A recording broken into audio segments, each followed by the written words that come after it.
আমরা সবাই হিদায়াতের মহতাজ, আর হিদায়াত আছে একমাত্র আল্লাহ পাকের সাথে। সেই জন্য আল্লাহর দিকে মতোয়াজ্জ হয়ে বসি, মনে মনে কয়েকবার দুরূদ শরীফ পড়ে নিই। আল্লাহুম্মা সাল্লি আলা সাইয়্যিদিনা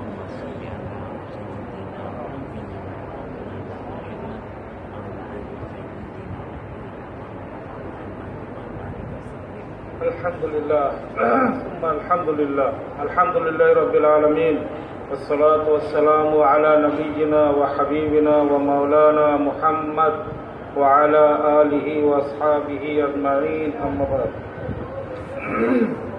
قال الله سبحانه وتعالى أعوذ بالله من الشيطان الرجيم بسم الله الرحمن الرحيم فالذين آمنوا وعملوا الصالحات لهم مغفرة ورزق كريم وقال الله سبحانه وتعالى في موضع آخر كنتم خير أمة أخرجت للناس تأمرون بالمعروف وتنهون عن المنكر وتؤمنون بالله وعن أبي هريرة رضي الله تعالى عنه قال قال رسول الله صلى الله عليه وسلم المؤمن القوي خير وحب إلى الله من الضعيف وفي كل خير احرص على ما ينفعك إلى آخر الحديث وقال رسول الله صلى الله عليه وسلم بلغوا عني ولو آية أو كما قال عليه الصلاة والسلام الحمدللہ मेरे मोहतरम भाई और दोस्त और बुजुर्ग, আল্লাহ পাকের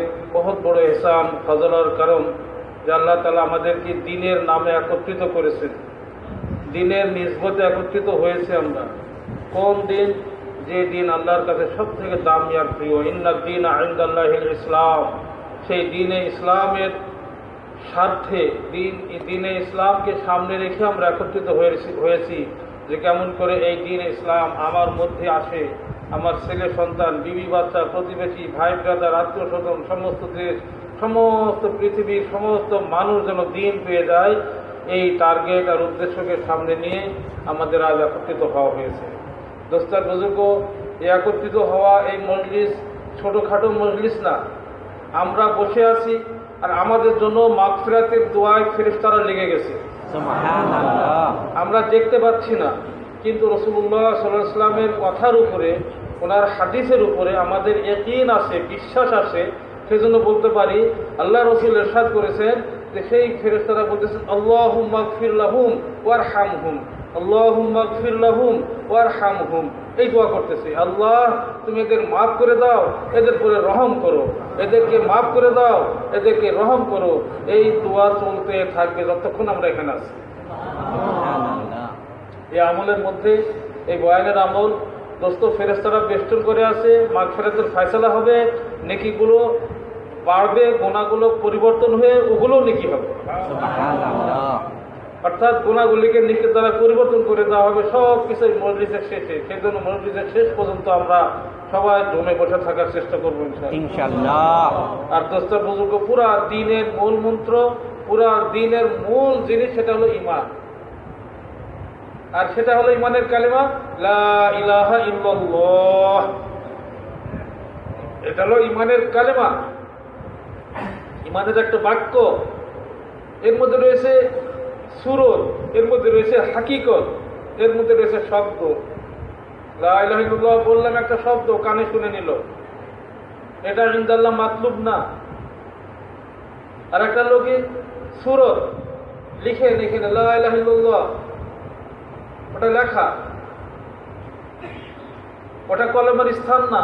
ওই ওয়ালে মসজিদের অনেক জায়গায় লেখা থাকে মেহরাবের উপরে, কলেমার জায়গা ওটা না, কলেমার জায়গা কান না, কলেমার জায়গা হলো কি বলেন কলব, দিল। দিল এই কলম, এই কলেমাকে মুখে যেটা বলতেছি এইখানে বসাতে হবে। এরই মেহনত দোস্ত, এরই মেহনত আর এরই আন্দোলন। এজন্য ইলিয়াস সাহেব রহমতুল্লাহ আলাইহি বলতেন যে তো ইমান তাহরিকে ইমান হ্যায়, মানে ইমানি আন্দোলন। ইমানি এক মেহনতের নাম হলো দাওয়াত তাবলীগের নাম, ইমানের এক মেহনতের নাম। যে মেহনত মহল্লায় চলছে, ঘরের মধ্যে চলছে, মহল্লায় পাঁচ কাজ নিয়ে হইতেছে, যে মেহনত মহল্লার মধ্যে হইতেছে, থানার মধ্যে, ইউনিয়নের মধ্যে, জেলার মধ্যে, শহরের মধ্যে, পুরা দেশ জুড়েই হইতেছে মেহনত। সেই ইমানই মেহনত। কি করে আমার মধ্যে ইমান এসে যায়?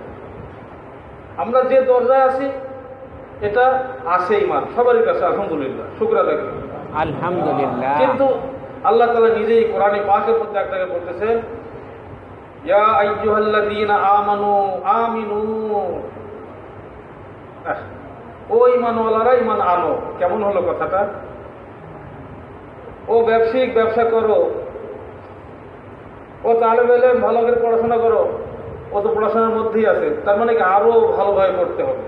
তো ব্যবসা করে ভাই ব্যবসা ভালো করে করো, মানে কি যে ব্যবসা যেভাবে করতেছো আরো ভালো করে করো। ইমানওয়ালাকেও বলা হয়েছে ইয়া আইয়ুহাল্লাযীনা আমানু আমিনু, ও ইমানওয়ালারা ইমান আনো। তার মানে ইমানই মেহনত করে করে ইমানকে মেহনতের দরজা পৌঁছাতে পৌঁছাতে যে ইমান আল্লাহ তাআলা চাচ্ছেন, কথা সাহাবায়ে কেরামের ইমানের মেয়ার মাপকাঠি, ইমানের যে স্তর, ওই স্তরে আমার ইমানকে নিয়ে যেতে হবে। সবাই রাজি আছেন ইনশাআল্লাহ? ইনশাআল্লাহ। আল্লাহ আমাদের সবাইকে সাহাবাওয়ালা ওই ইমান নসিব করে। আমিন। প্রস্তাব বুজুর্গ, যারা পরিমাণ ইমান থাকলে তারও লাভ আছে।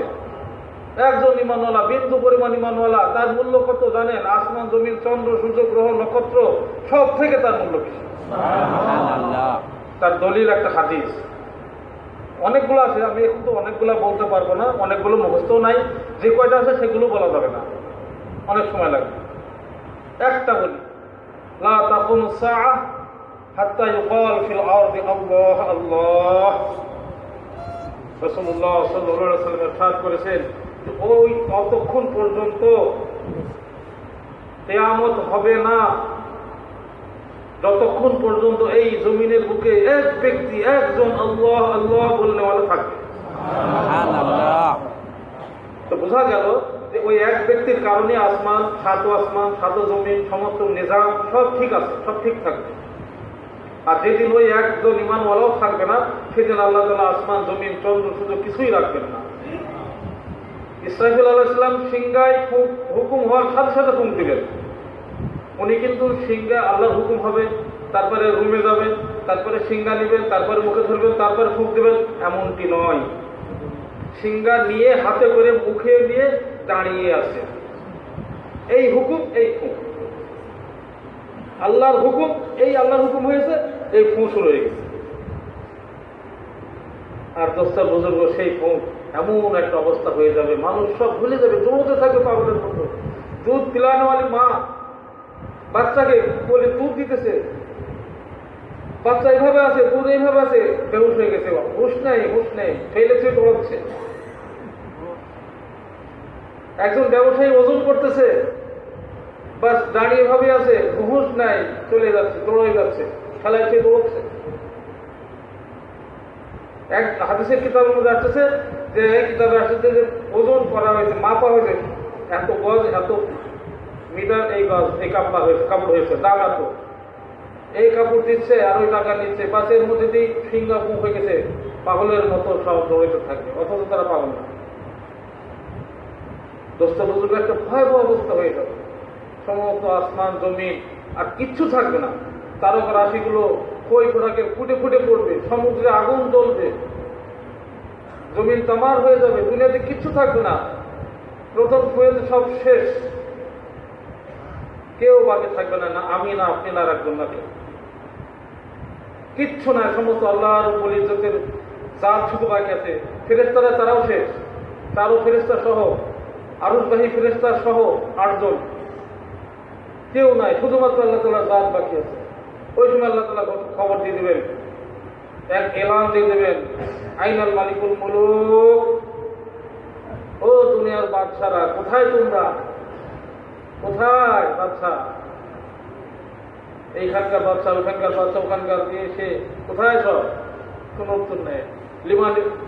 লিমানিল মুলকুল ইয়াউম, এই যে আওয়াজটা কোরআনে পাকের মধ্যে যে আয়াত আল্লাহ উঠায় দিয়েছেন, এই আওয়াজটা সমস্ত হাসরের ময়দান সব জায়গায় ঘুরবে। আওয়াজ লিমানিল মুলকুল ইয়াউম, আজকের এই মহাবিশ্বের মহান অধিপতি কে, মালিক কে, আল্লাহ। কেউ বলতে পারবে না, উত্তর নাই, কারণ কেউ তো নাই, উত্তর দিবে কে? আল্লাহর আওয়াজটা চলতে থাকবে। লিমানিল মুলকুল ইয়াউম।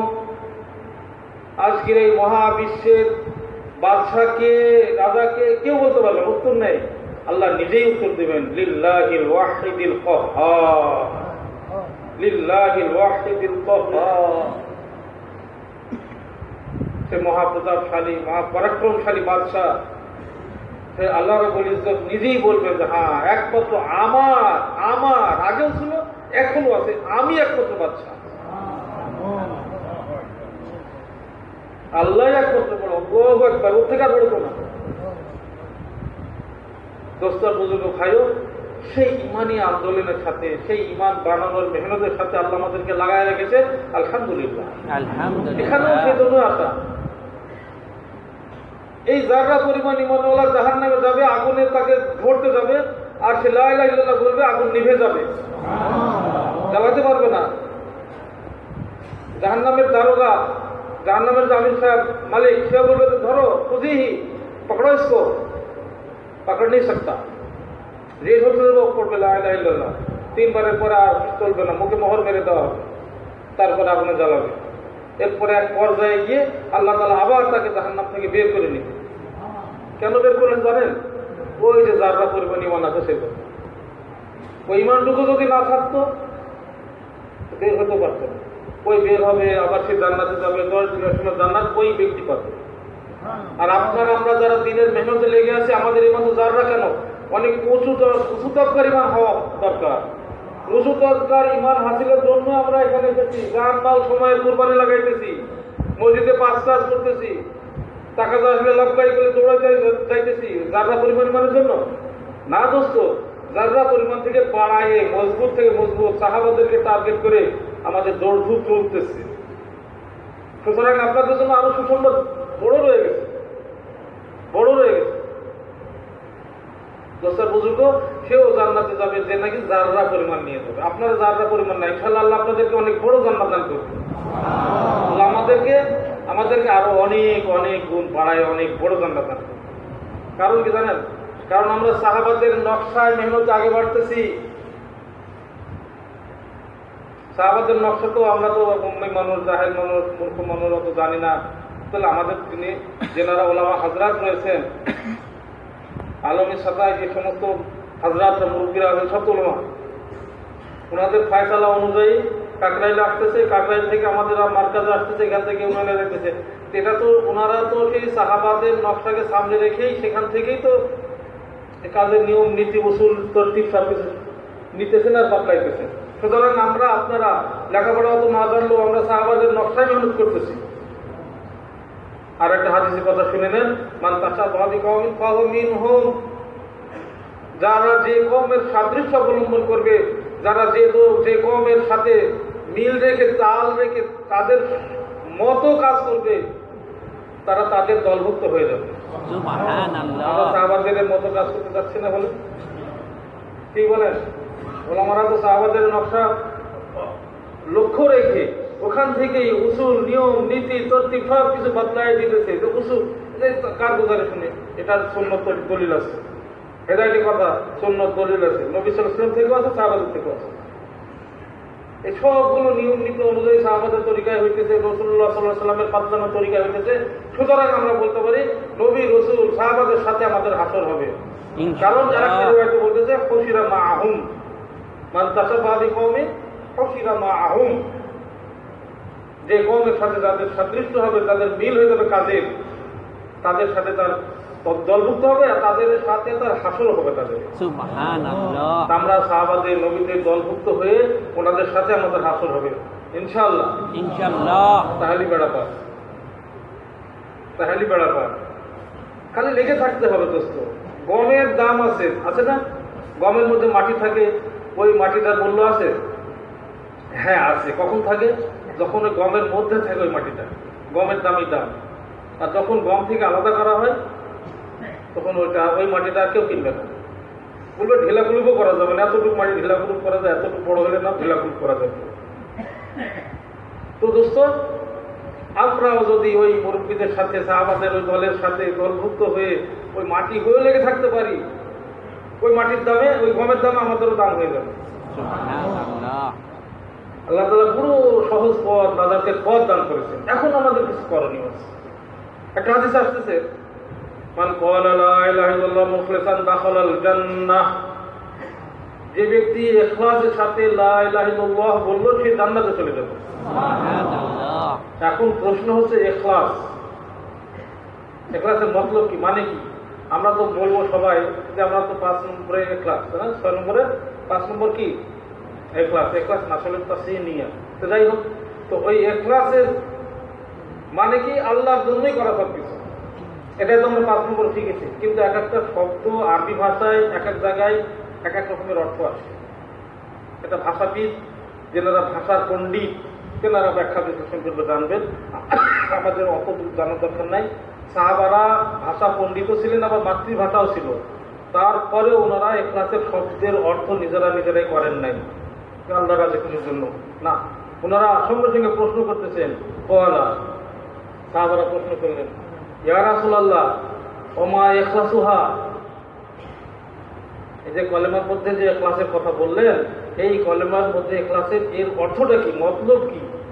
আপনি একটু বয়ান করে দেন, একটু ভেঙে দেন, বলে দেন, বুঝাই দেন, বুঝালই, হ্যাঁ বুঝালই, বুঝাই দেন, আমি ভালো করে বুঝে নি। রাসূলুল্লাহ সাল্লাল্লাহু আলাইহি ওয়াসাল্লাম ব্যাখ্যা দিচ্ছেন। এই ব্যাখ্যাটা আমার আপনার কিয়ামত পর্যন্ত আনেওয়ালা সমস্ত মানুষের জন্য। ব্যাখ্যাটা মনে রাখতে হবে কি, ইখলাসের মানেটা কি। সব জায়গায় একই অর্থ না, কিন্তু আবার এখানে যে অর্থ সেটা আমি বোঝাচ্ছি। মান ক্বালা লা ইলাহা ইল্লাল্লাহ মুখলিসান দাখালাল জান্নাহ, কিলা ওয়া ইখলাসুহা ইয়া রাসূলুল্লাহ, ইখলাসের কি মতলব ইয়া রাসূলুল্লাহ, আপনি একটু বলে দিন। ক্বাল, আল্লাহ রাসূল বলতেছেন, আন তাহফিজাহু আন মাহারিমিল্লাহ, আন তাহফিজাহু আন মাহারিমিল্লাহ, যে আল্লাহ তাআলার নিষেধকৃত জিনিস থেকে ফিরে থাকার নাম হলো ইখলাস। আল্লাহ তাআলা যেগুলো নিষেধ করেছেন, যেগুলো আল্লাহর কাছে অপ্রিয়, অপছন্দ, যেগুলো আল্লাহ তাআলা চান না, এই সমস্ত কথা কাজ থেকে ফিরে থাকা, নিজেকে ফিরে রাখা, বিরত রাখা, ওই জিনিসগুলোকে পরহেজ করা, তাহলে হলো ইখলাস। ইখলাস হবে।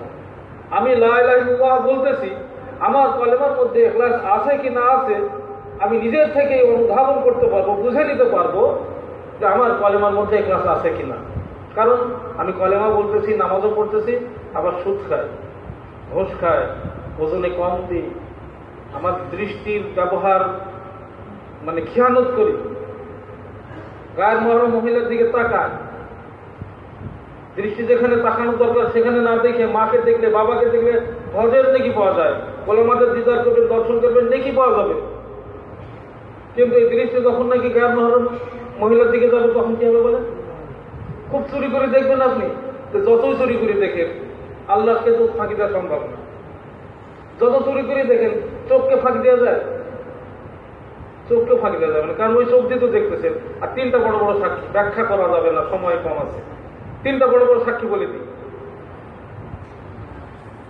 আল-ইয়াওমা নাখতিমু আলা আফওয়াহিহিম ওয়া তুকাল্লিমুনা আইদিহিম ওয়া তাশহাদু আরজুলুহুম বিমা কানু ইয়াকসিবুন।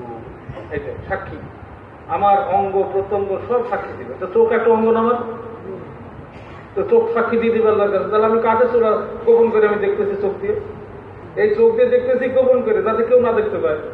চোখই তো সাক্ষী দিয়ে দেবে, দেবে না? আল্লাহ তো জানি, আল্লাহকে তো ফাঁকি দেওয়া সম্ভব না। ফেরেশতা আছে কাছে আমার, আল্লাহর সিআইডি, আমি দেখতে পাচ্ছি না, কিন্তু ওই সিআইডি আমার সবসময় ফলো করতেছে, সব ভিডিও করতেছে, সব ভিডিও হয়ে যাচ্ছে। ফাঁকি দেওয়া সম্ভব না। যে জায়গায় দাঁড়িয়ে গুনাহ করতেছে ওই জায়গা সাক্ষী দিবে, বড় বড় সাক্ষী করবে। যে জায়গায় দাঁড়িয়ে দিচ্ছি, ফেরেশতারা, আমার শরীর, এই 3টা বড় বড় সাক্ষী। আমার শরীর, জায়গা, ফেরেশতা, ফাঁকি দেওয়া যাবে? তো দোস্ত যাই হোক, ওই দিকে না।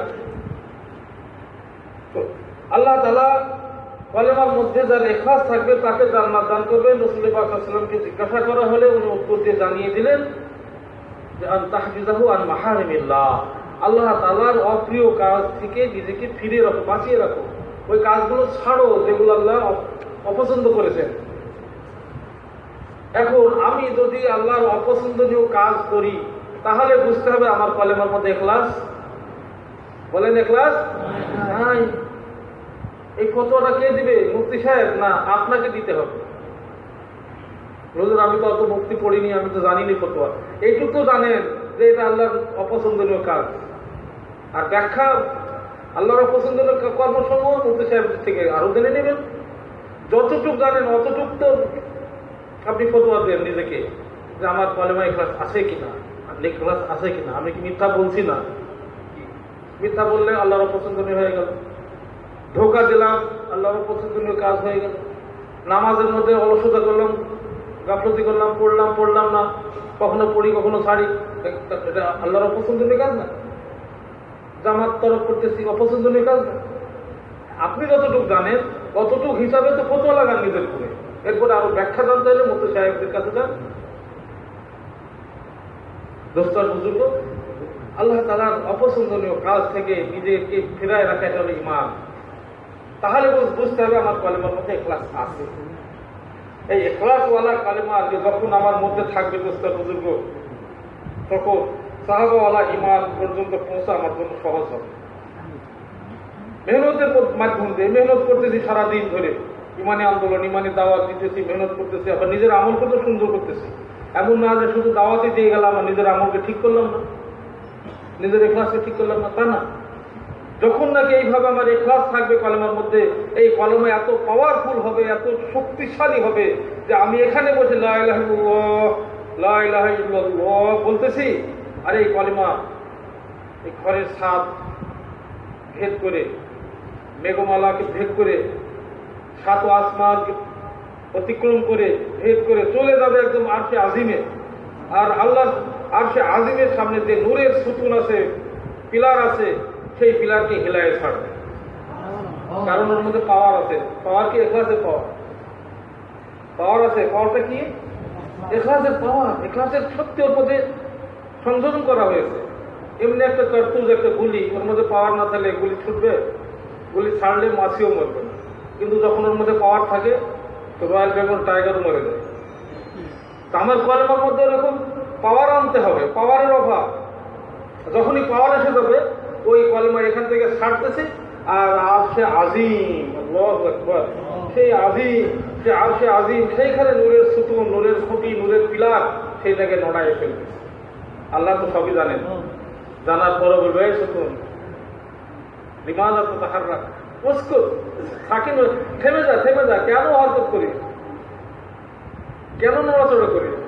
ইয়া আল্লাহ কাইফা আসকুনু ওয়া হুয়া ইয়াকুল আল্লাহ ইলাহা ইল্লাল্লাহ, খোলা খোলা নাম ধরে বলবে অমুকের বেটা অমুক, অমুক জায়গায়, অমুক মসজিদের কোনায়, অমুক তার কুড়ে ঘর, ভাঙ্গা ঘরের কোনায় শুয়ে শুয়ে বসে বসে রাত্রে 2 ফোঁটা চোখের পানি ছেড়ে দিয়েছে কলেমা আল্লাহ, ও কলেমা বলতেছে, আর তার এখনো মাগফিরাত হয়নি। আমি কি করে থামি?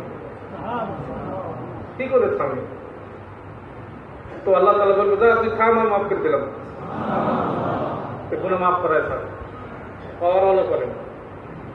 দোস্ত বুজুর্গ, ব্যাখ্যা করতে, হাদিসের ব্যাখ্যায় লিখতে আমরা দেখতেছি যে আল্লাহ তাআলা ওই ব্যক্তিকে মাফ করবেন বলেই তার মুখ দিয়ে কলেমা বলাইছে, না বলাই কাহিনী করে মাফ করে দিচ্ছেন। আল্লাহ তাআলা দয়া করে বলে, ভালোবাসে বলেই তো, আল্লাহ তাআলা ভালোবাসে বলেই এই কাজগুলো হয়। আর আল্লাহ মাফ করবেন বলেই আল্লাহ আমার মুখ দিয়ে বলাইতেছে। আল্লাহ আপনাদেরকে ভালোবাসেন বললেই এখানে এসে বসে আছে। বাড়ির আরাম, থাকা, বিশ্রাম করবেন, বিবির সাথে গল্প করবেন, দোকানে ফ্রেন্ডদের সাথে আলাপ আলোচনা, এ সমস্ত সে সমস্ত করে করে সময় নষ্ট করবেন। ওই সব থেকে বাঁচায় আল্লাহ তাআলা আপনাকে মহব্বত করেন বলেই আর দেখেন এই মার্কাজে এক জায়গায় করে, আবার 11-12 তারিখে এখানে এক জায়গায় করবেন ইনশাআল্লাহ। এক জায়গা হবো তো, আবার ওখান থেকে বিভিন্ন জায়গায় আল্লাহ রাজি করার জন্য 40 দিন আর 120 দিনের জন্য বের হয়ে যাবো ইনশাআল্লাহ। বের আছেন তো?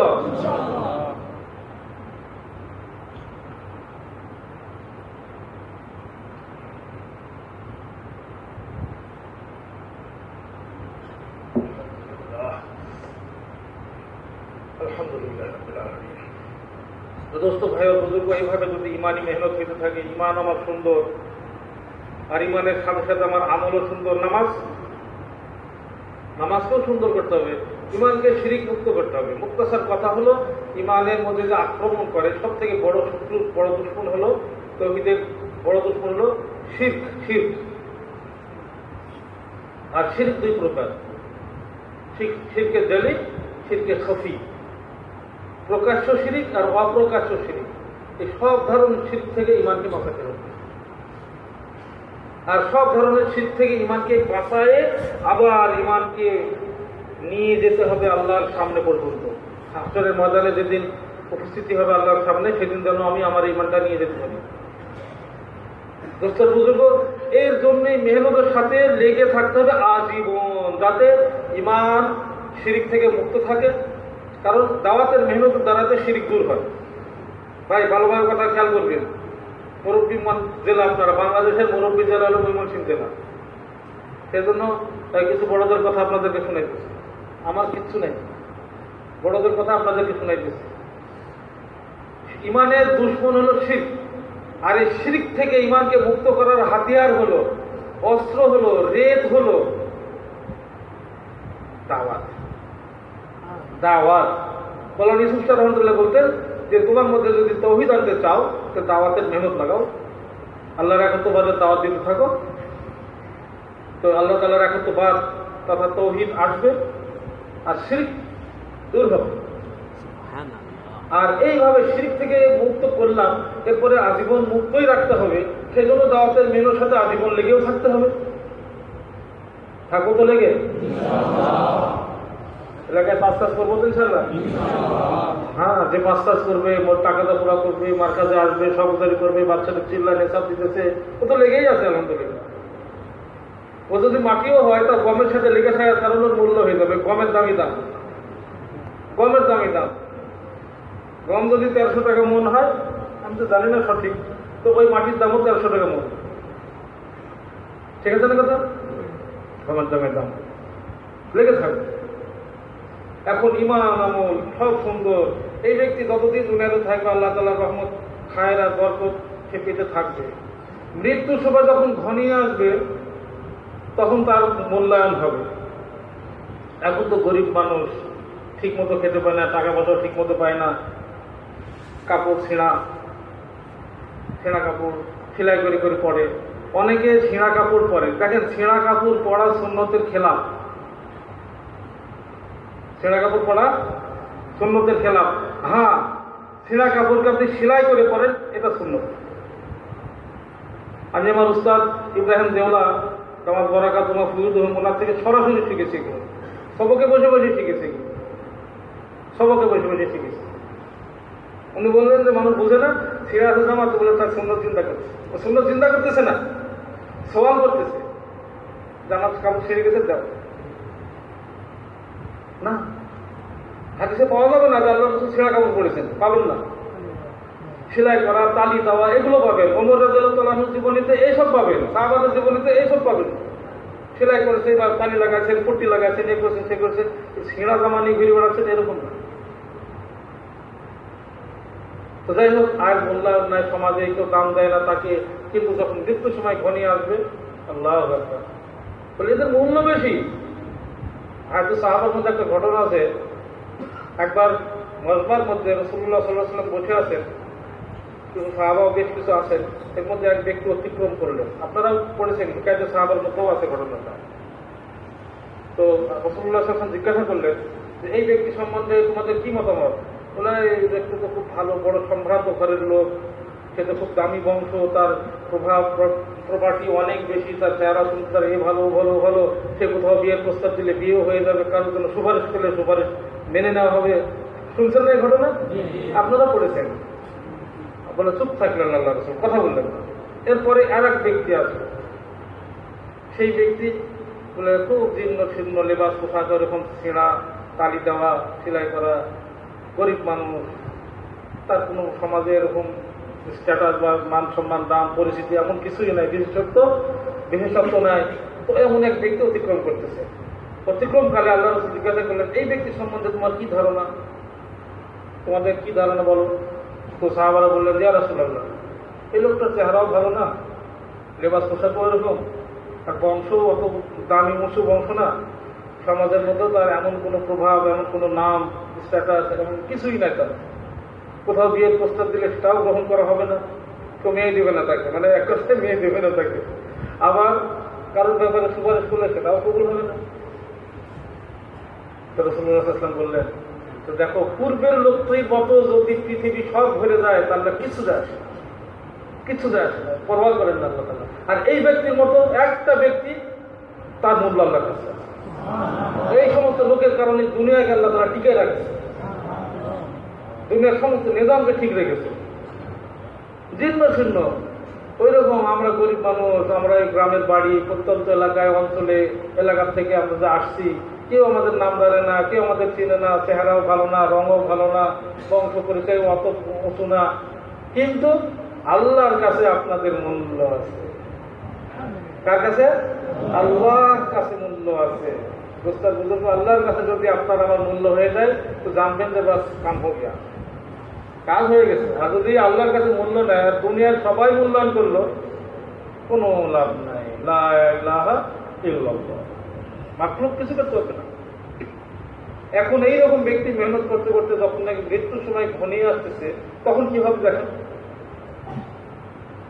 কেউ সমাজও তাকে অত মূল্যায়ন করে না, চিনে না, জানে না, কিন্তু যে মৃত্যুর সময় ঘনিয়ে আসতেছে, আল্লাহ তাআলা আরশে আজিমে ফেরেশতাদের লক্ষ্য করে আসমানবাসীকে ঘোষণা দিয়ে বলতেছেন, অর্থাৎ ফেরেশতাদেরকে ডেকে বলতেছেন, ও ফেরেশতারা শুনো, আমার ওলি তার সময় ঘনিয়ে আসছে, তার জান কবজ করতে যেতে হবে। আল্লাহ বলতে আমার ওলি, ওলি মানে কি জানেন?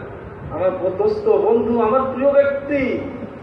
আল্লাহ যদি বলে আমার প্রিয় ব্যক্তি, তার জান কবজ করে নিয়ে আসো, তাহলে ওই ফেরেশতারা কত ভয়ে ভয়ে জান কবজ করবে বলেন তো? এখান থেকে যদি ডক্টর মোশাররফ সাহেব বলে দেয় আমার প্রিয় লোক, যাও ওনাকে অমুক জায়গায় ধরেছে, ঘোরাই না, তাহলে সবাই তাকে কিভাবে রেসপেক্ট করবো, আমার করবো বলেন? এই আমাদের স্যারের বিশেষ লোক, এরকম হবে নাকি? কাকরাইল থেকে দুবার সাহেব যদি বলে আমার বিশেষ লোক নিয়ে যান আপনার কাকরাইল ময়মনসিংহ মার্কাজে, ওখান থেকে টাকাটা পুরো করে আবার পৌঁছানোর ব্যবস্থা করবেন, তো বলেন তো কেমন আপনার হবে? বড়রাও করবে, আপনারাও করবে, আমরা সবাই করবো, কি করবো না? আল্লাহ প্রথমেই দেখেন কি বলতেছে, শোনো আমার বলি, এর জন্য তার অন্তিম সময় হচ্ছে, অনেক মেহনত করেছে, এখন যাও, তার বিশ্রামের সময় হচ্ছে, তাকে তার রূহ কবজ করবে, 500 ফেরেশতাকে পাঠাই দেবে। আর 500 ফেরেশতা এসে হাজির। মৃত্যুর সময় একটু দেখতে পায় না মানুষ, ফেরেশতা হাজির হয়ে গেছে, প্রত্যেকের হাতে গুলদস্তা, রাইহান ফুল, বেহেশতি ফুল, সে রাইহান ফুলের তোড়া, আর এক একটা তোড়ায় যে ফুল আছে, এক একটা ফুলের মধ্যে 20টা করে রং, এক একটা ফুলের যে পাতা, পাপড়ি, 20টা করে রং, আর 20টা রঙের থেকে 20 রকমের খুশবু ছুটাইতেছে। তাহলে কত ফুলের পাপড়ি আছে, কত সুগন্ধ আছে, আর কত কি অবস্থা বুঝে নিয়ে নেবেন, আর ব্যাখ্যা করার দরকার নেই নাকি? অনেক আপ্যায়ন হয়ে আসতেছে, তারা এসে গেছে হাজির, মৃত্যুর সময় ঘনিয়ে আসতেছে, তার সামনে অমনি ফেরেশতা দেখা যাচ্ছে যে একটা জাহান্নামের ছবি, ওটা ভয়ে আটকায় গেছে, সঙ্গে সঙ্গে ওটা অমিট করে যে জান্নাতের দৃশ্য তার সামনে তুলে ধরা হবে, আর বলা হবে তুমি তো ওটাই যেতে, কিন্তু তোমার ইমান বানানোর কারণে, আমল আখলাক সুন্দর করার কারণে ওটা বাতিল, এইটা তোমার ফয়সালা, অর্থাৎ জান্নাত। সুসংবাদ দিতেছে ওইখান থেকে, সুসংবাদ দিতেছে। আর মালাকুল মউত তার থুতনির নিচে সাদা রঙের রেশমি রুমাল থুতনির সাথে হয়ে দেওয়া হচ্ছে, আর সমস্ত ফেরেশতা, 500 ফেরেশতা আছে, তারা সব জায়গায় হাত দিয়েছে, তার শরীরের অঙ্গ প্রত্যঙ্গের সমস্ত অঙ্গে হাত দিয়ে রাখছে, যাতে কোনো ব্যথা না পায়, কষ্ট না পায়। আর জান্নাতের দৃশ্য দেখে কখনো হুর, কখনো গেলমান, কখনো ফল, কখনো ফুল, কখনো এই দৃশ্য, কখনো সেই দৃশ্য দেখে ভিতরে রুহু এবার ছটফট করতেছে, যেমন পিঞ্জিরার মধ্যে পাখি, পিঞ্জিরা বোঝেন, খাঁচা, খাঁচা পিঞ্জিরা, তার মধ্যে একটা পাখি থাকলে ছটফট করে না, ওই ছটফট করতেছে পাখিটা বের হয়ে যাওয়ার জন্য। মুক্ত আকাশে একটা মুক্ত বিহঙ্গের মতো পাখা মিলে সে চলবে, ফিরবে, সে তো চায় বের হতে। এই রুহু ওইগুলো দেখে তোমার থাকতে চায় না, এমন তাড়াতাড়ি বের হয়ে যেতে চায়। আর এদিকে সব শান্ত করে রাখছে যাতে কোনো জায়গায় কষ্ট না পায়, সব জায়গায় হাত, 500 ফেরেশতার হাত তার শরীরে, একদম পায়ের তাম শান্তভাবে আটার মধ্যে থেকে যেমন চুল টেনে বের করলে ওইভাবে তার রুহটা বের হয়ে আসতেছে। আর আটার সাথে সাথে রেশমি রুঙ্গা, বললাম সাদা রঙের রেশমি রুমাল, এইখানে ফুটির কাছে ধরা আছে, ওইটা দিয়ে জটায় নিয়ে চলে যেতেছে। আল্লাহ রাব্বুল ইজ্জতের কাছে আরশে আজিমের কাছে উপস্থিত হয়ে গেছে, আর যে রূহ এখানে হাজির করে দিয়েছে রূহ সেজদায় চলে গেছে আল্লাহর কাছে। আল্লাহু আকবার। এই লোকের মূল্যায়ন হয় না সমাজে, দাম নাই, কেউ দাম দেয় না, পয়সা নাই, রং চেহারা ভালো না, কাপড় চুপড় পুরাতন সিরাপ ফাটা জোড়া তালি দেওয়া, দোস্ত এই লোকের মূল্য দেখেন, কারণ ইমানের কারণে। ইমান আছে মজবুত, আমল আছে সুন্দর, যেমন সাহাবায়ে কেরাম। দোস্ত বুজুর্গ সেই মেহনতের মধ্যে আজ আল্লাহ আপনাকে আমাকে লাগাই রাখছে। এরপরে যখন তাকে ধোয়ানো শুরু হবে, সাধারণ মানুষ যে আমরা ধুই মানুষকে বলে তার আগে আগে ফেরেশতারা ধোয়াইতে, তারা আমরা যখন লেবাস কি বলে কাফন পরাইতেছি তার আগেই কিন্তু জান্নাতি কাফনটা পরানো হয়ে গেছে। 500 ফেরেশতার কাছে 500টা কাফন আছে, নুরানি কাফন। নুরানির কাফনে দেখা যায়, দুনিয়ার এই চোখে দেখতে পাবো না। ওই দিয়ে এরপরে খুশবু লাগাইতেছে, সুন্দরভাবে কবরের নিয়ে যাচ্ছে, তার দরজার থেকে নিয়ে কবর পর্যন্ত ইস্তেকবালের লাইন, ফেরেশতাদের লাইন। আল্লাহু আকবার। তার কোনো ভয় আছে কম? তো তার ভয় আছে? ইস, মনে তো চাই যে এরকম যদি হয়তো আমি এখনই তৈরি আছি মরার জন্য, তাই না বলেন? এরকম হলে একটু কারো ভয় আছে? এরকমই হবে ইনশাল্লাহ, সুম্মা ইনশাল্লাহ, সুম্মা ইনশাল্লাহ। যদি আমরা মেহনতের সাথে দান মাল সময় দিয়ে লাগতে থাকি, সহজের সাথে আমি কুরবানি করতে থাকি, আল্লাহ তাআলা এরকমই করবেন ইনশাআল্লাহ, সুম্মা ইনশাআল্লাহ। কারণ আল্লাহ রাসূলের বাণী সত্য, শুধু এক ব্যক্তির জন্য নয়, কিয়ামত পর্যন্ত আনেওয়ালা যেই নাকি ঈমান আমলের পরিণতি পড়বে তাদের জন্যই সবার সুসংবাদ, তার জন্যই সুসংবাদ, আমার আপনার সবারই। হোক সে শিক্ষিত, হোক সে অশিক্ষিত, হোক সে গ্রামে, হোক সে মূর্খ, হোক তার চেহারা খারাপ, হোক গরিব, দোস্ত সবারই জন্যই সুসংবাদ। আল্লাহ আমাদের সবাইকে জুড়িয়ে রাখেন এবং সেইভাবে সেই সুফল, সেই প্রশংসাগুলো, সেই ফায়দাগুলো, ফজিলতগুলো যেন আমরা সবাই পেয়ে যাই। এরপরে তারপর আবার তাকে মুখ ফিরিয়ে দেওয়া হবে, কারণ এখন তো কাজ বাকি। ভাই বাসে না ইন্টারভিউ, মনকার নাকি আসবে, ইন্টারভিউ তো বাকি। ফর্মালিটি মেনটেনের জন্য ইন্টারভিউ, ওনার ইন্টারভিউ লাগে না, কাউকে নিয়ম রাখা হয়েছে, নিয়মের মাধ্যমে আসতে হবে। তো যখন ওকে রো আছে তখন দেখতেছে কি, একটা রেওয়ায়ত অনুযায়ী বলতেছি, তার ডান দিকে নামাজ, বাম দিকে রোজা। সে খালি ফরজ রোজা না, নকল রোজাও কত করেছে, আর খালি ফরজ নামাজ না, নকল নামাজ, ওয়াজিব, সুন্নাত কত নামাজ আদায় করেছে। সমস্ত নামাজ এক ডান দিকে, সমস্ত রোজা তার বাম দিকে, আর মাথার দিকে কোরআন তেলাওয়াত, কোরআনে পাক, কোরআনের তেলাওয়াত, কোরআনের আমল, কোরআনে আমল সব তার মাথার দিকে, যাতে কোনো দিকটা আযাব আসতে না পারে। আর একটা দিক থাকলো কোন দিক? পায়ের দিক। ওই দিকটা আসবে, তাই না? ওই পা মসজিদের দিকে দৌড়াইছে, জামাত ধরার জন্য দৌড়াইছে, আল্লাহর রাস্তায় দৌড়াইছে। এই যে আপনারা কয়দিন বরাবর আল্লাহর রাস্তায় চলে যাবেন, আল্লাহর রাস্তায় 3 চিল্লা ঘুরেছেন না, 3 দিন ঘুরেছেন না? এই যে আপনার আল্লাহ রাস্তার সফরের এই কদম, মসজিদে যাওয়ার এই কদম, আল্লাহ রাস্তার এই চলাফেরা কদম, এইগুলোর একটা সুরত আল্লাহ তাআলা দান করবেন, ওরা এসে পায়ের দিকে খাড়া হবে। আর সফর কিন্তু এখনো আসেনি, দূরে দাঁড়ায় আছে। প্রশ্ন করলে উত্তরে চলে যাবে, এ এক সুরত বলে। আর একটা রেওয়াজের কথা বলি,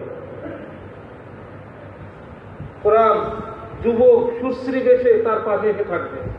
মুনকার নাকি যখন আসবে এসে বলবে যে যুবক তুমি কে, তুমি সরে যাও, মোর্দাকে নির্জনে প্রশ্ন করতে দাও। তখন বলবে যে আমি কালামুল্লাহ, আমি আল্লাহর কালাম। বলার সাথে সাথে ফেরেশতা মানে কি হয়ে গেছে, কাবু হয়ে গেছে, ওয়ার পাওয়ার নেই, গলায় কণ্ঠস্বর হালকা হয়ে গেছে। বলে যে আল্লাহর কালাম আমি, কোরআন। যে সে সকালে সন্ধ্যায় দিনে রাত্রে সফরে হাজার সবসময় তেলাওয়াত করতো, আর এই কোরআন অনুযায়ী নিজের জীবনকে পরিচালনা করেছে, আমল করেছে, আমল। সে আমাকে বিপদে আপদে সুপদে কখনো ছাড়ে নাই, বুকে ধরে রেখেছে। খেতে না পারলেও কোরআনের নির্দেশ অনুযায়ী সে তার আমলকে বাড়াইছে, আল্লাহর সফর করেছে, হালত এসেছে, আল্লাহর হুকুম অনুযায়ী সে নিজের আমলকে বাড়াইছে, কোরআনকে কখনো ছাড়ে নাই। আর তার এমন মুহূর্তে, এই সংকটময় এই কঠিন মুহূর্তে আমি তাকে ছেড়ে চলে যাবো, এটা দিন পসিবল, এ হো নেই সকতা, কাল্লা, এ হো নেই সকতা, হতেই পারে না, হবেই না। বরং আমি তো থাকবো, তোমার প্রশ্ন করার থাকলে প্রশ্ন করো, তবে একটা কথা, কাছে আসো না, তোমাকে ভয় পাচ্ছে, তোমার যে চেহারা আর যে তোমার বড় বড় গরু সিংহের মধ্যে দাঁত, হাতে যে ব্যাখ্যা আছে না, আর তোমার চোখ মুখ দিয়ে আর না মুখ দিয়ে যখন কথা বলছো আগুনের শিখা বের হইতেছে, লেলিহান বের হইতেছে, বলে ওইসব দেখে আমার এই বেচারা ভয় পায়। গ্রামের মানুষ আর শহরের মধ্যে এখানকে রক্ষা পাবে না, ওই তুমি দূরে দাঁড়াও, ওই দূরে দাঁড়ায় প্রশ্ন করো, উত্তর নেওয়া চলে যাবে। দূরে দাঁড়ায় 3টা প্রশ্ন করবে আর 3টা প্রশ্নের উত্তর নিয়ে চলে যাবে। আর দেওয়ার উত্তরের সাথে সাথে আল্লাহ বলবেন সাদাকা আব্দি, আল্লাহর নির্ধারিত ফেরেশতা সে মুনাদি সে এসে ঘোষণা দিয়ে দেবে সাদাকা আব্দি, আমার বান্দা সত্য বলেছে। আমি তো এই হাদিসের দিক তাকালে দেখি কি সাদাকা আব্দি, আল্লাহ যখন বলছে আমার বান্দা, আর কিছু লাগে ওই পর্যন্ত তো আমি মনে করি যে আমার সব মাসলা হাল হয়ে গেছে। আল্লাহ যদি আপনাকে আমাকে একবার বলে যে আমার বান্দা, বাস পার হয়ে গেছি। এরপরে সত্য বললাম মিথ্যা বললাম হিসাব করে করবে ফেরেছে না, তোরা আমার দরকার, আমার তো নাজাতের দরকার। আল্লাহ আমাকে বলছে আমার বান্দা, বাস কাম ওকে। বড়রা যদি বলে যে আপনার নাম কি, ধরেন কথার কথা আব্দুল্লাহ, বলে যে আমার আব্দুল্লাহ, কোন মুরব্বী এসে আমার আব্দুল্লাহ বললে আপনার কেমন লাগে? ভালো লাগে না? আপনারা আব্দুল রহিম, আমার আব্দুল রহিম, আসো বেটা আসো, কেমন লাগবে বলেন? দিলটা তো ভরে যাবে। আর আল্লাহ বলবে আব্দি, আমার বান্দা, আর কি করেছে? সত্য বলেছে, অর্থাৎ আল্লাহ সার্টিফাই করেছেন বাস পাস।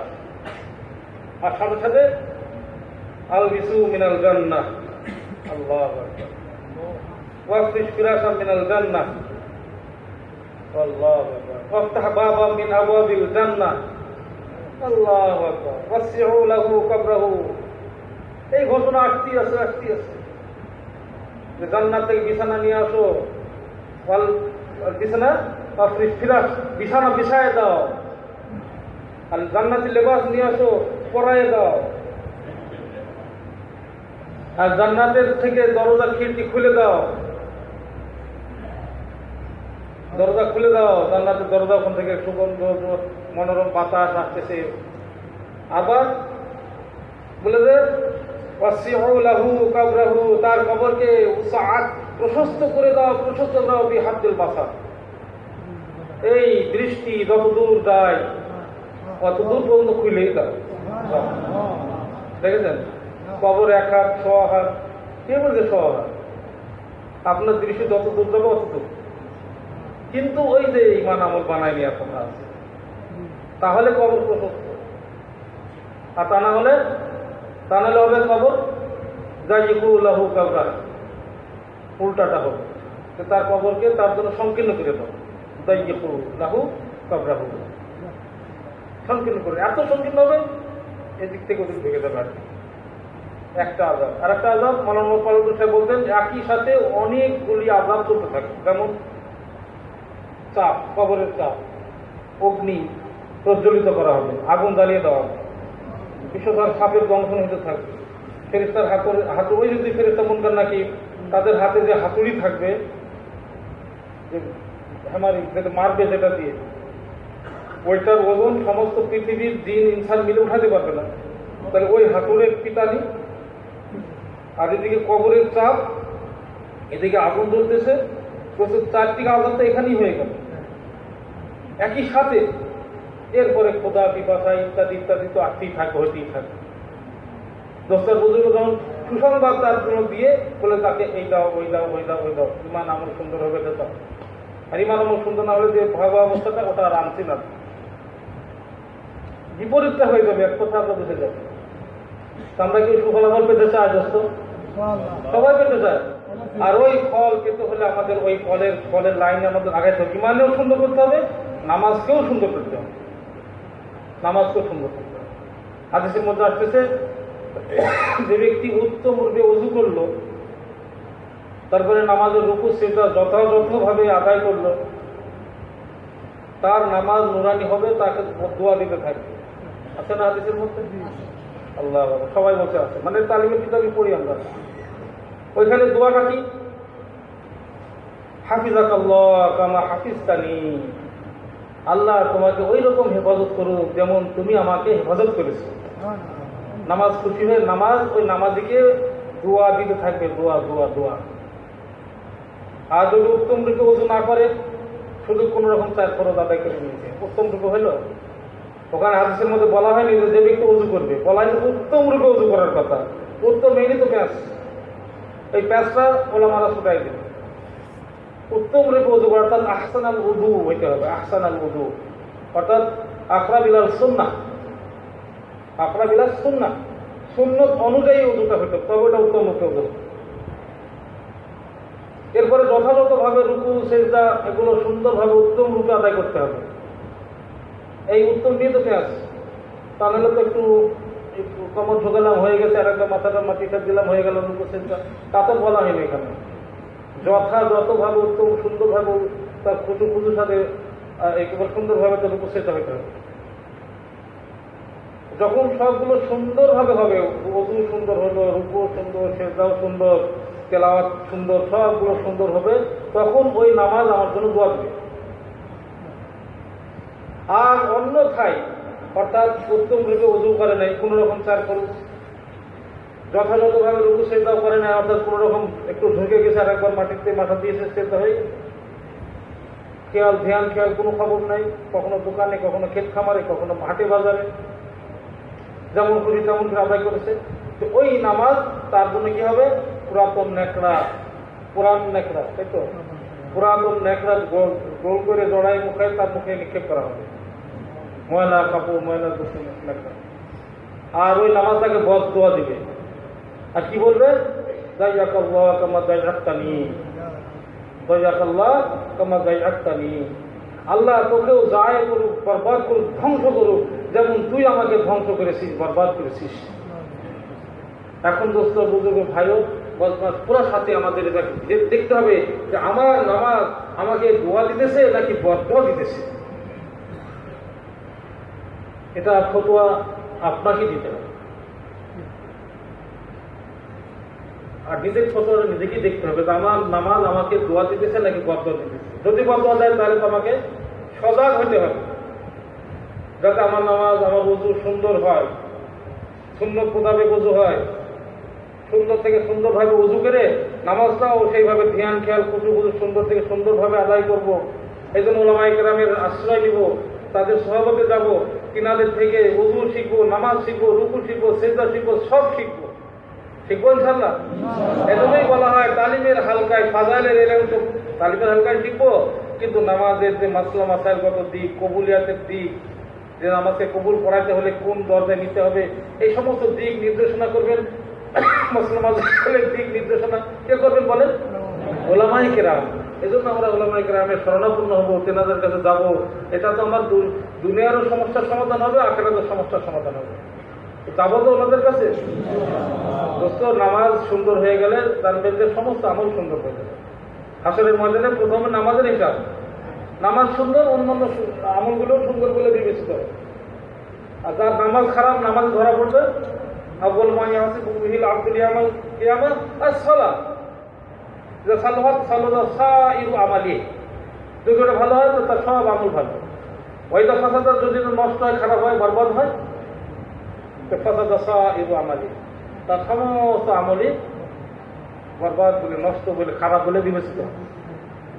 তাহলে নামাজ সুন্দর করা আর দুনিয়ার মশলা মাসাইলকে হাল করা নামাজের মাধ্যমে, তো যেমন তেমন নামাজ দিয়ে দুনিয়ার মাসাইল হাল হবে? সেই নামাজ লাগবে, তাহলে আমার মশলা হাল হবে। দুনিয়ার মশলা, কবরের মশলা, হাসরের মশলা, সব মশলা হাল হয়ে যাবে। পুলসিরাতের মশলা, ডান হাতে আমুল্লাহ আসার মশলা, জান্নাত থেকে পরিত্রাণ পেয়ে, নাজাত পেয়ে জান্নাতে যাওয়ার মশলা, সব হাল হবে ওই ইমানের কারণে আর ওই নামাজের কারণে। দোস্ত, তাহলে এগুলো আমাদের ঠিক করতে হবে না ভাই? দোস্ত বুজুর্গ, নিজ দায়িত্বে গুরুত্ব সহকারে প্রত্যেকে আমি আমার ইমানকেও ঠিক করব, নামাজকেও ঠিক করব, আর ইমান আমলকে মজবুত করার জন্য, হেফাজত করার জন্য, বাড়ানোর জন্য দাওয়াতে তাবলীগের নামে আল্লাহ মেহনত চালু করাইছেন। এই মেহনতের মধ্যেও লেগে যাবো, কি বলেন? ঠিক করতে থাকবো, আমার লাগতেও থাকবো। হ্যাঁ, নামাজের মধ্যে রয়েছে নামাজ ভঙ্গের 1 নম্বরের কারণ, নামাজ ওযু ভঙ্গের 7টি কারণ আছে, তাই না?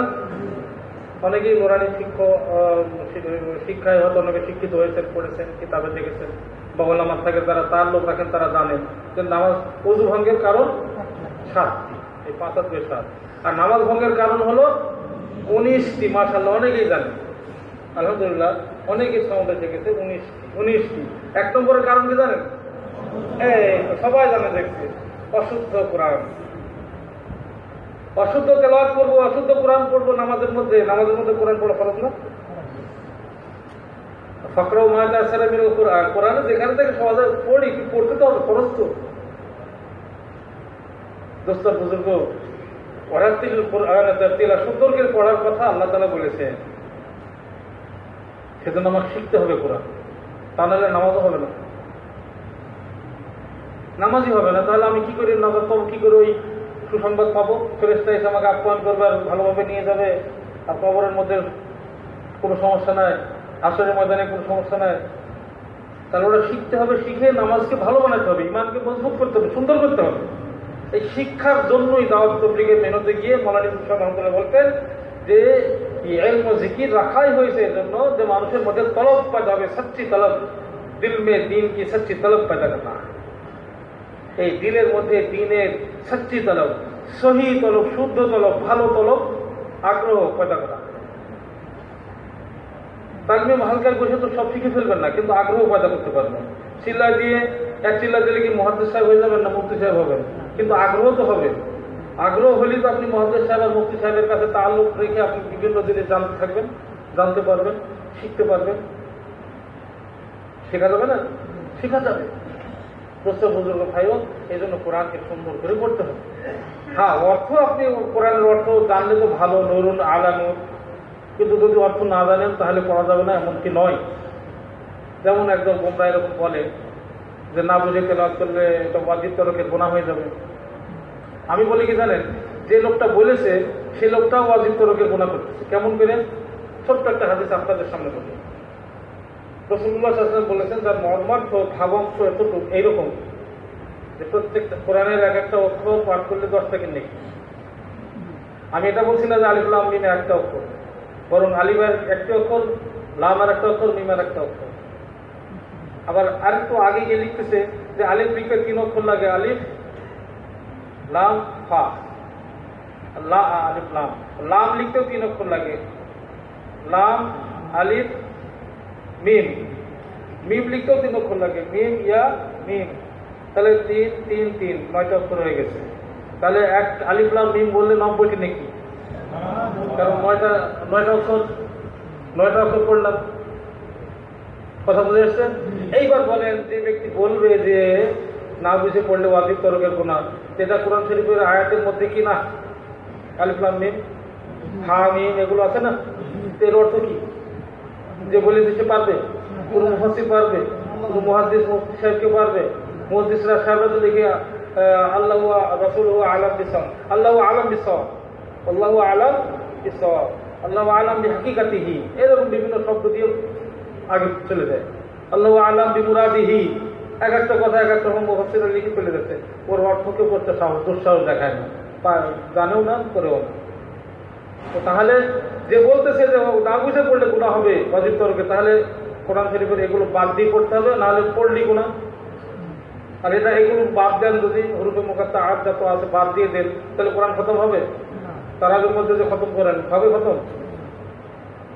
আপনি একা বাড়িতে বসে খতম করতেছেন, আপনার নামে বক্সাই দিতেছেন, নাকি সোয়াব পাইতেছেন, দাদার নামে নানার নামে, খতম হলোই না তো। আপনি তো এগুলো বাদ দিয়ে পড়ছেন। আর পড়ে যদি পড়েন তাহলে তো ওয়াজিব তরক করে বসে আছেন, কারণ অর্থ তো বোঝেন না। তো এই ভুয়া কথার দিকে কান দিব না, ঠিক আছে?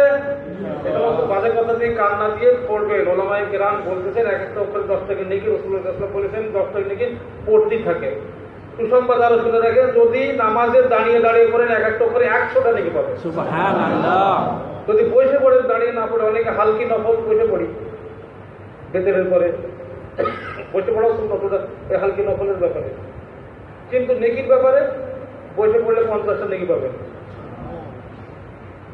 যেগুলো নামাজ, হ্যাঁ মাজুরের আলাদা কথা, তাহলে আমরা একসময় দাঁড়িয়ে পড়তাম, এখন যদি বসে পড়ি মাজুরি এসে যায়, তাহলে যেহেতু আগে যে দাঁড়িয়ে পড়তো এখন বসে পড়লেও দাঁড়িয়ে পড়ার নাকি পেয়ে যাবে সে। আমাদের মুরব্বীদের মধ্যে অনেকে মাদুর হয়ে গেছে। তার মানে এটা না যে ওনারা বসে পড়লো, ওনারা 50 পেল, আপনি দাঁড়িয়ে পড়েছেন 100%, আর ওনারাও দাঁড়িয়ে দাঁড়িয়ে পড়েছেন, এত পড়েছেন আপনি আগের মতো পড়েননি। এখন মাদুর হওয়ার কারণে আল্লাহ তাআলা পূর্বের মতোই তাকে নেগেটিভে থাকে। ওনাদের নিয়ে মাথা কামাতে হবে না, আমাদের নিজকে নিয়ে মাথা কামাই আমরা। তো দাঁড়িয়ে পড়লে 100, বসে পড়লে 50। ওযুর হালতে নামাজের বাইরে 25, এক একটা করে 25। ওযু নাই, ওযু ছাড়াই তেলাওয়াত করতেছি, এক একটা করে তখন হলো 10। কমপক্ষে 10 বলা। দোস্ত তেলাওয়াত ছাড়বো না। ইমাম আহমদ বিন হাম্বল রাহমাতুল্লাহ আলাইহির একটা ঘটনা মনে এসে গেল, শুনে নেন। ওনার তো বেহুশ হয়ে গেল, যখন বাদশার পক্ষ থেকে মার চলতেছে, এক একটা মার পোড়া বেত্রাঘাত হইতেছে, আর বেহুশ হয়ে গেছে, অন্য জায়গায় আসতেছে, ঘুমিয়ে পড়ছেন।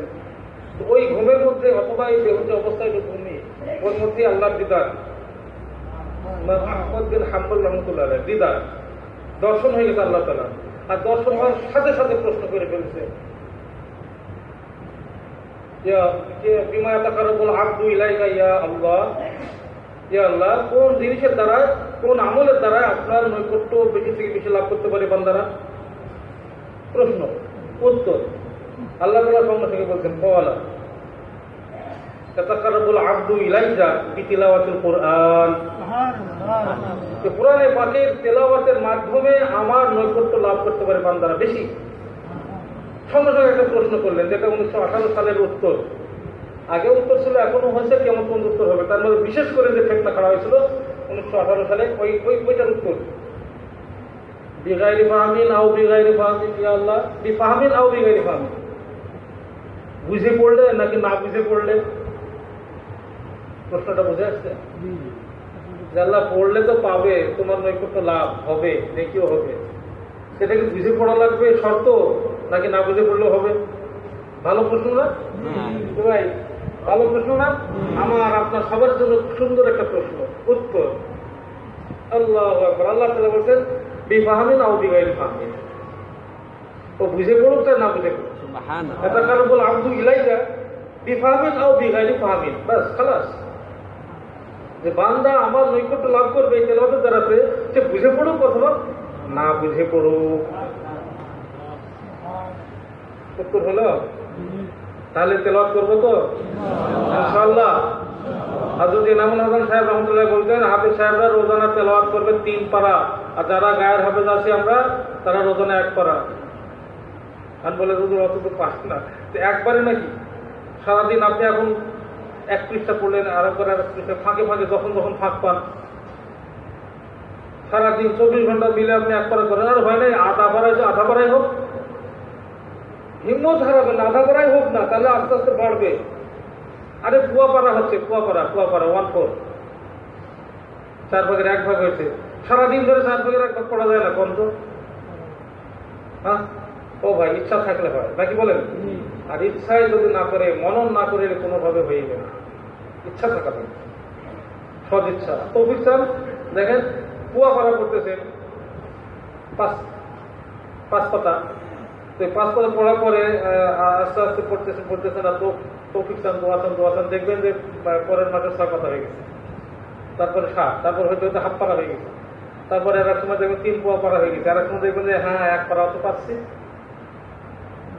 একবারই পড়তে হবে এমন কি নয় দোস্ত। ওই ঘরে থেকে নিয়ে শোয়ার আগ পর্যন্ত এর মধ্যে এখন একটু আর একটু করতে করতে করতে সারাদিন ধরে গিয়ে আপনি 1 পোয়া পারা পারবেন না। বাস বিয়ে তো করেন যে পাগল ফেলা, কি বলেন? চেষ্টা করি, দেখি না কেন, না পারলে তখন আল্লাহ মাফ করবে। চেষ্টা করি না, আল্লাহ আমাদের তৌফিক দান করে। তাসবিহাতের পাবন্দি দোস্ত, এগুলো ইনফারেজ আমলের খুব গুরুত্ব রাখে।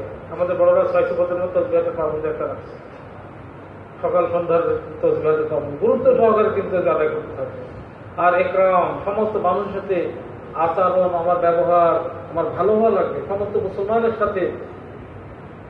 আর মুসলমানদের মধ্যে বলে ছোট আর বড় আর ওলামা, এদের ব্যাপারে আল্লাহ রাসূল বলছেন, যদি এদেরকে ইকরাম করো, শ্রদ্ধা করো, সম্মান করো, ওলামাদের তাজিম করো, আর যদি না করো তাহলে লাইসা মিন্নি, বাস খালাস, তুমি আমার উম্মতের মধ্যে না, যাও, আউট করে দিবে।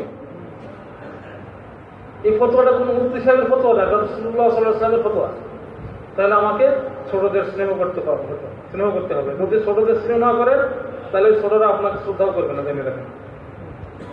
যদি সম্মান নিজে পেতে চান ছোটদের স্নেহ করেন, ওলামায়ে কেরামের তাজিম করেন, তাহলে আল্লাহ আপনাকে সম্মান বাড়ায় দিবে, ছোটরাও আপনাকে শ্রদ্ধা করবে, ওলামারাও আপনাকে সম্মান করবে। আরে ভাই আসেন বলে কলে বুকে জড়াই দিবে ওলামারা। আর যখন আপনি বড়কে শ্রদ্ধা করতেছেন না, ছোটকেও স্নেহ করতেছেন না, ওলামার থেকেও দূরে থাকতেছেন, তো দোস্ত এটা খুবই খারাপ কথা। এটা ভালো নসিবের কথা না, এটা কোনো খারাপ নসিবেরই কথা। আল্লাহ আমাদেরকে মাফ করে হেফাজত করে। এই জন্য দোস্তার বুজুর্গ ভাইও হাতের পাবন্দি করা, আর সাথে সাথে ওলামায়ে কেরামের তাজিম, ছোটদের স্নেহ, বড়দের শ্রদ্ধা, এইভাবে করতে করতে আমার একরামের তো সিঁড়ি, এটা প্রথম ফার্স্ট স্টেপ, প্রথম ধাপ, প্রথম সোপান। এরপরে তো আমার একরামের আরো প্রচুর ব্যাখ্যা সামনে চলে আসবে। তো আমরা প্রথমটা তো ধাপ রাখি, পা রাখি, প্রথম রাখি। এরপরে ইখলাস, যাই করি না কেন ইখলাসের সাথে আল্লাহর জন্যই করতে হবে।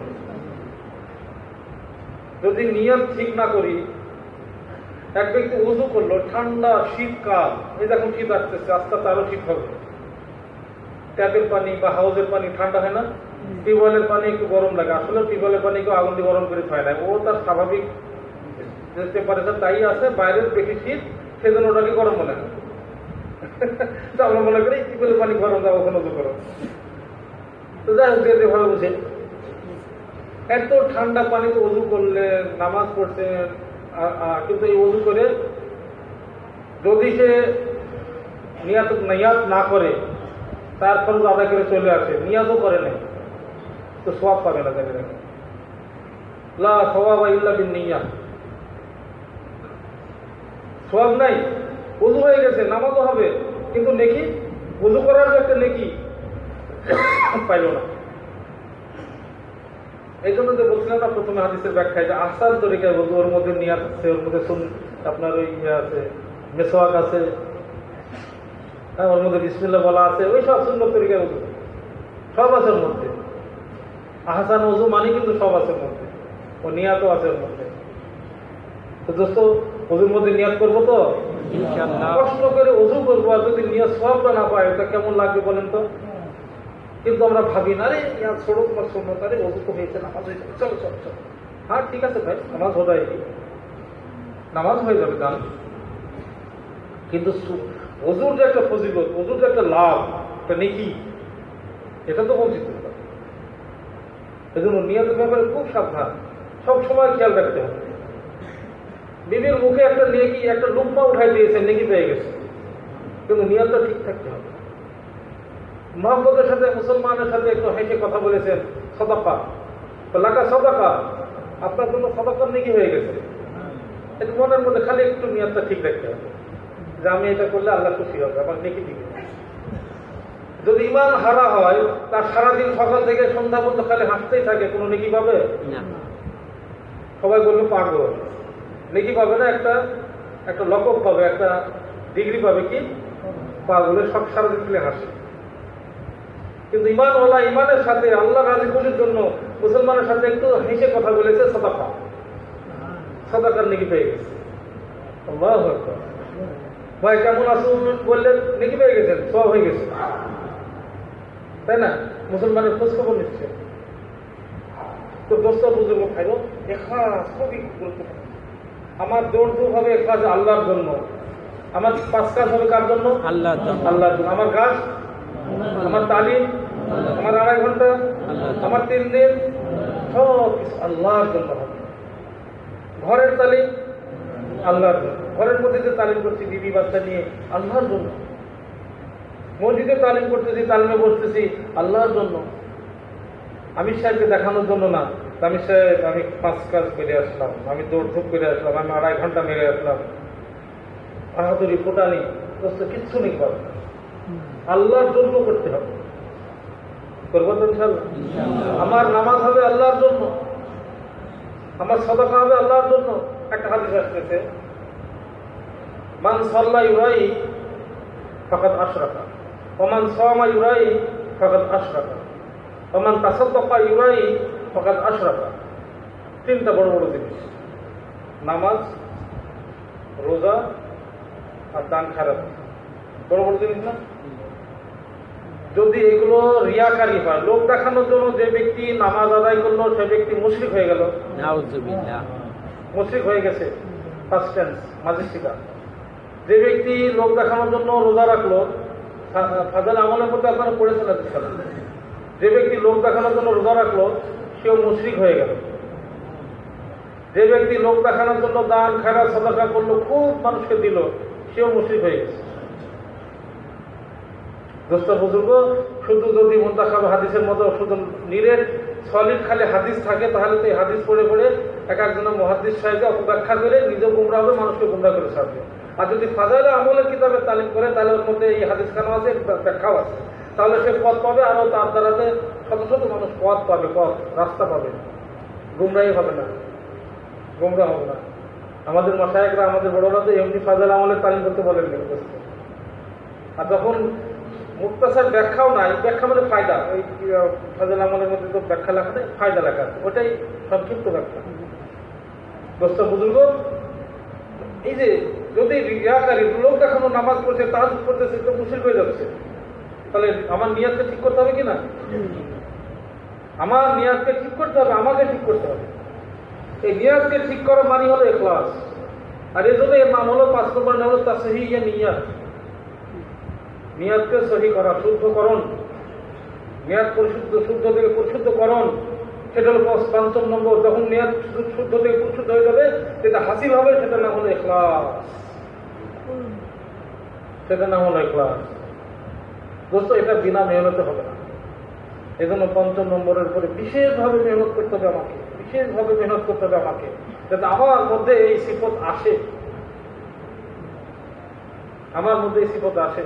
ওই ইমানের মধ্যে সেইভাবে মেহনত করতে হবে যাতে ইমানের সিফত, ইমানি হাকিকত আসে। মৌলানা পাহাড়পুর সাহেব রহমতুল্লাহ বলতেন, একটা বাঘ ছবি আছে, ওই ছবি দ্বারাতে, ওই বাঘের ছবি দ্বারা রয়্যাল বেঙ্গল টাইগার আমাকে খাম জখম করতে পারবে, আক্রমণ করতে পারবে, মজমান লোক তো ভয় পাবে। আবার শুধু যদি বাঘ বাঘ করে মুখে বলি, তাতেও কোনো ভয় পাবে না। বাঘ লিখে দিলাম বাংলা অক্ষরে, একদম বড় বড় অক্ষরে বাঘ, ওখানে লিখলাম বাঘ, ও পিলারে বাঘ, তো ভয় পাবে? তার দ্বারা কোনো কিছু হবে? কিছুই হবে না। কিন্তু একটা হাকিকতে বাঘ যদি এখানে আসে, মজমা টিকানো মুশকিল হয়ে যাবে, মজমাকে ধরে রাখা মুশকিল হয়ে যাবে। হাকিকতে বাঘ এই দ্বন্দ্ব ঢুকে পড়েছে, তখন কি হবে বলেন? পুরা মজমা ইন্তেশার হয়ে যাবে। কারণ হাকিকতে এক বাঘ যথেষ্ট, আর বাঘের ছবি হাজারো লক্ষ কোটিতে না, কোনো ফায়দা নেই, কোনো কাজ হবে না। ওইরকম ইমানের কলেমা, ইমানের কথা বলা, এফাসের কথা বলা, সহিবতের কথা বলা, দোস্ত এগুলো বলা, এইগুলো দ্বারাতে আমার ওই উদ্দেশ্য না, মাকসাদ না, ওটার হাকিকত ভিতরে আনতে হবে। ওই হাকিকত ভিতরে আনার জন্যই বলতে হয়, তাই বলি। ওই হাকিকতকে ভিতরে আনার জন্যই শুনতে হয়, তাই শুনি। কারণ এগুলো মুখের লাইনে আসবে, কানের লাইনে আসবে, এটা আপনারা শুনতেছেন, আমি বলতেছি, বেফায়দা কি? বেফায়দা নাকি? 1 বছরের নেকি পাচ্ছি না আমরা, বললে আমরা শুনলে হলো। আবার এই বলা শোনার মাধ্যমে তো মানুষের বিবেচনা হবে, তখনই তো তার কদম উঠবে, তখনই তো এই 11-12 তারিখ থেকে চিল্লার জন্য বের হয়ে যাবে, তখনই তো সে মহামে নিজ নিজ মহল লেগে 5 কাজের মধ্যে লেগে পড়বে। দোস্ত, এই জন্য বলতেও হবে, শুনতেও হবে, ওটা নিয়ে চিন্তা ভাবনা গবেষণা এগুলোও করতে হবে। তারপরে আস্তে আস্তে এখানে ঢুকতে থাকবে। যখন এখানে ঢুকে আসবে, তখন দোস্ত আমার জন্য বের হওয়া, আমার জন্য মোজাহাদা করা, কষ্ট করা, সমস্ত কিছু সহজ হয়ে যাবে।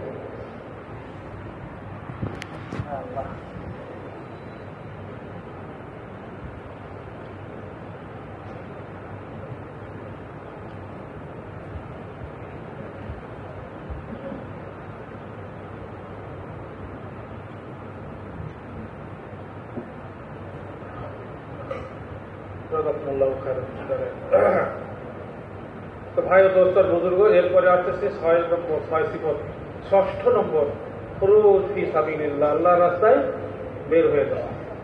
দেখেন, পৃথিবীতে আল্লাহ তাআলা মানুষ জাতিকে পাঠিয়ে তাদের দিক নির্দেশনার জন্য নবী রাসূলগণ পাঠিয়ে বড় ইহসান করেছেন, দয়া করেছেন, যিনারা মানুষের গন্তব্যস্থল চলার পথ শিখাইয়েছেন, দেখাইয়েছেন, দুনিয়ার কামিয়াবি, আখিরাতের কামিয়াবি, এগুলো শিখাইয়েছেন, বুঝাইয়েছেন।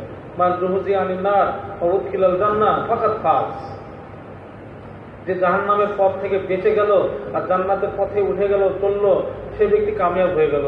এটা তো সহজে আসে না। এটা এসে নবী রাসূলগণ শিখাইছেন, মানুষকে পথ বদলাইছেন, বোঝাইছেন যে এটা জাহান্নামের পথ, এটা জান্নাতের পথ, ওই পথ ছাড়ো, এই পথে চলো, এটা শয়তানের পথ, এটা আল্লাহর পথ, এই পথে চলো, ওই পথে যাও না। নবী রাসূলগণ বোঝাইছেন। নবী সাল্লাল্লাহু আলাইহি ওয়াসাল্লাম দুনিয়াতে তাশরীফ নিয়ে আসলেন 570 খ্রিস্টাব্দে। এরপরে ওনার 40 বছর বয়সে যখন নবুয়ত প্রাপ্ত হলেন, নবুয়ত প্রাপ্তির পর এরপরে সূরা মুজাম্মিল নাজিল হয়ে গেল। এরপরে তো দাওয়াত দেওয়া শুরু করলেন। কি বলে? ইয়া আইয়ুহান নাস কুলু লা ইলাহা ইল্লাল্লাহ তুফলিহু। দাওয়াত শুরু হয়ে গেল। তো নবী হলো দাওয়াত।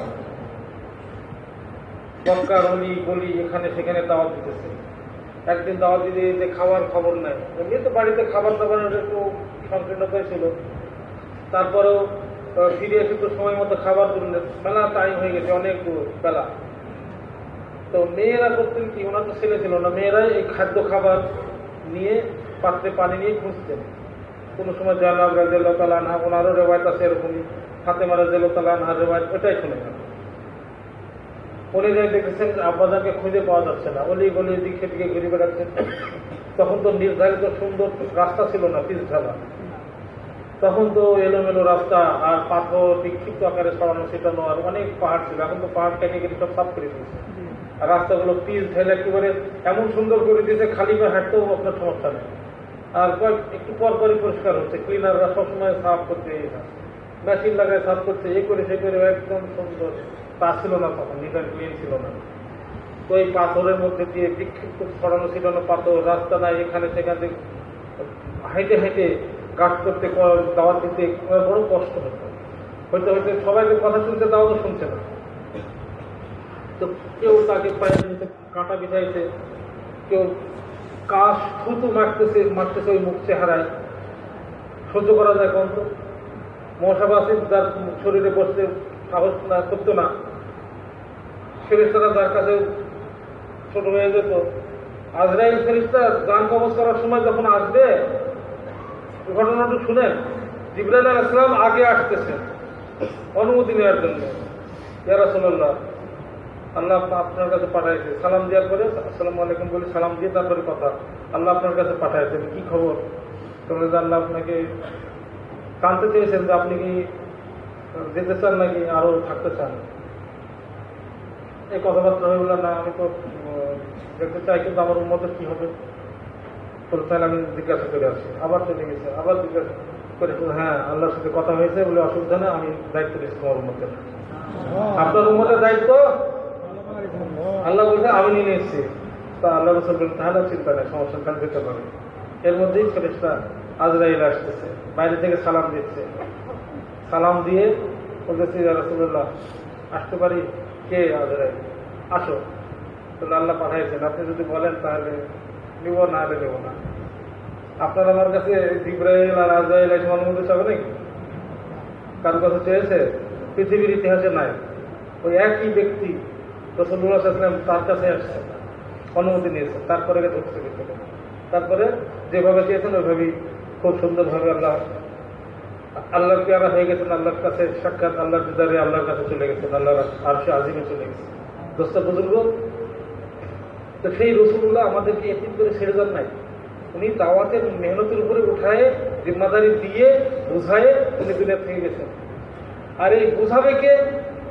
এই দাওয়াত কিভাবে দিতে হবে, কিভাবে চলবে, এই জন্য উনি একটা বাস্তব নমুনার একটি জামাত তথা সাহাবায়ে কেরামের জামাতকে দুনিয়াতে রেখে তারপরে গেছেন। একদম বাস্তব নমুনা রেখে গেছেন। শুধু প্র্যাকটিক্যাল না, প্র্যাকটিক্যাল থিওরিক্যাল সব কিছু রেখে গেছেন। কোরআন হাদিস রেখে গেছেন, যেটা থিওরিক্যাল হিসাবে আছে। আর এই কোরআন হাদিসের আলোকে বা কোরআন হাদিসের দ্বারা বাস্তব নমুনা সাহাবায়ে কেরামের জামাত হয়ে গেছে। দোস্তের বুজুর্গ, এই সব কিছু রেখে তারপর আবার আল্লাহর উপরে দায়িত্ব জিম্মাদারি সব কিছু দিয়ে সব কিছু করে আল্লাহ রাসূল বিদায় নিয়েছেন। এখন উনি দাওয়াতের মেহনত করছেন, দাওয়াত দিয়ে দিয়ে দিয়ে দিয়ে নিয়ে আসতেন। শিক্ষা কোথায় দিয়েছেন? দাওয়াত কিন্তু বাইরেই চলছে। ওই একদল আনাড়ি লোক তারা বলে যে দাওয়াত মসজিদেই হবে, বাইরে দাওয়াত দেওয়া যাবে না। মুসা আলাইহিস সালাম দাওয়াত মসজিদে দিয়েছে না, বাইরে দিয়েছিলেন ফেরাউনকে? বাইরে তো ফেরাউনের রাজধানীতে গিয়ে, ওর প্রাসাদে গিয়ে, ওর সিংহাসনের পাশে বসে ওখানে দাওয়াত দিয়েছে। দোস্ত মসজিদের বাইরে অলিতে গলিতে হাটে বাজারে সব জায়গায় দিব। আল্লাহ রাসূল কি করলেন? দাওয়াত দিলেন বাইরে।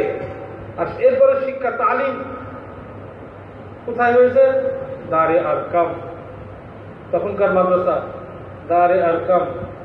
তো দাওয়াত আর তালিম 13 বছর ধরে খালি দাওয়াত আর তালিম চলেছে, দাওয়াত আর তালিমই চলেছে। ইমানি শিক্ষা, তখন নামাজও আসে না, হজও আসে না, রোজাও আসে না, যাকাতও আসে না।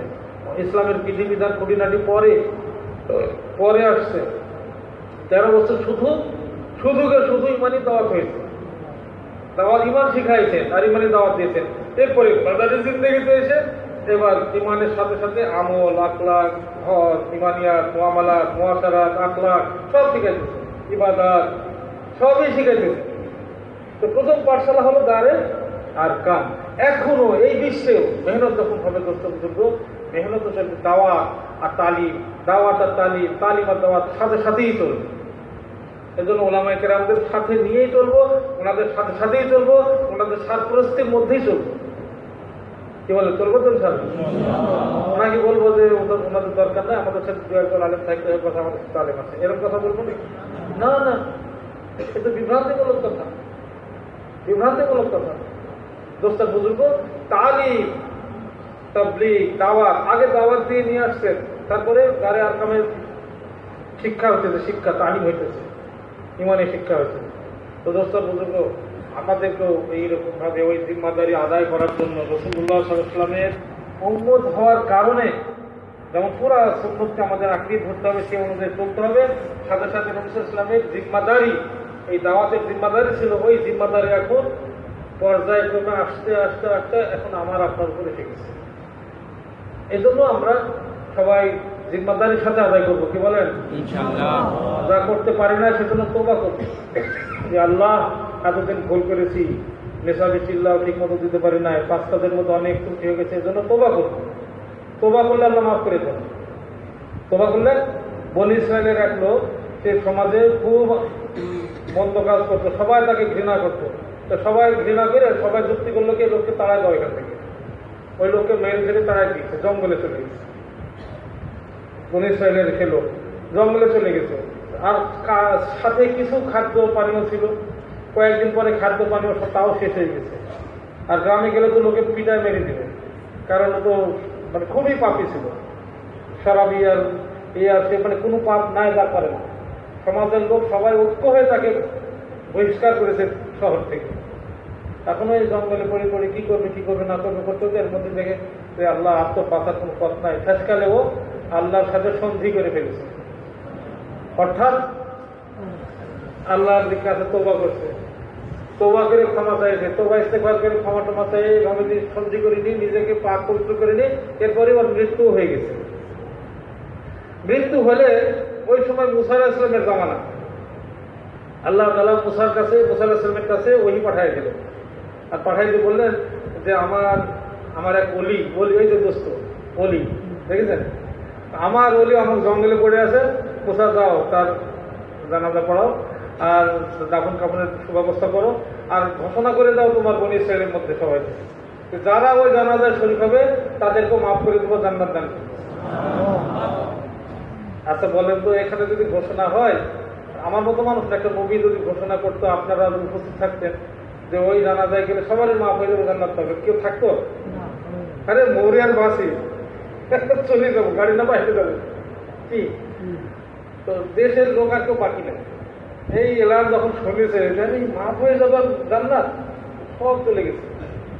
যাওয়ার পরে আচ্ছা দেখো তো কে লোকটা, তাকে গোসলও দিতে হবে, গোসল দেওয়ার জন্য কিছু লোক আগায় গেছে, আমি দেবো গোসল, ওগুলো আমি দেবো গোসল।